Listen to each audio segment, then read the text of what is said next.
ST महामंडळाची ताराबाई पार्कातील कार्यशाळा गोकुळ शिरगाव इथं स्थलांतरित झाली आहे। त्यामुळे या जागेवर आता कोल्हापुरातील मध्यवर्ती बस स्थानकात असणारा डेपो हलवला जाणार असून त्याबाबत हालचाली सुरू झाल्या आहेत। यासाठी विभागीय कार्यालयाने वरिष्ठ कार्यालयाला प्रस्ताव पाठवला असून त्याला मंजुरी मिळताच ही प्रक्रिया सुरू होईल, अशी माहिती विभागीय नियंत्रक अनघा बारटक्के यांनी दिली। एसटी महामंडळाच्या ताराबाई पार्कातील 7 एकर जागेत एसटीची कार्यशाळा होती। 61 वर्षांपासून सुरू असणारी ही कार्यशाळा नुकतीच गोकुळ शिरगाव इथं हलवण्यात आली आहे। त्या जागेवर आता मध्यवर्ती बस स्थानकातील बस डेपो नेण्यासाठी विभागीय कार्यालयाकडून प्रयत्न सुरू आहेत। हा डेपो ताराबाई पार्कात हलवल्यास ती जागा बस स्थानकाच्या विस्तारीकरणासाठी वापरण्याचा प्रशासनाचा विचार आहे। त्यासाठी विभागीय कार्यालयाने वरिष्ठ कार्यालयाला प्रस्ताव पाठवलाय, त्याला मंजुरी मिळताच ही प्रक्रिया पूर्ण होईल।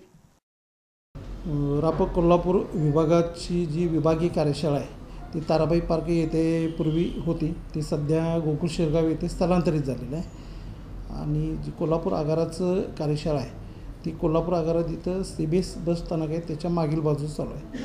सदरची कार्यशाळा ही ताराबाई पार्क येथील कार्यशाळेत स्थलांतरित करण्याचा विचार आहे। सदरची कार्यशाळा ताराबाई पार्कात स्थलांतरित केल्यानंतर बसस्थानकाला अजून मोठी जागा उपलब्ध होईल, त्यामुळे प्रवाशांसाठी आणि गाड्या लावायची जी अडचण होते ती कमी होईल आणि प्रवाशांना अधिक फलाटांची सुविधा उपलब्ध होईल।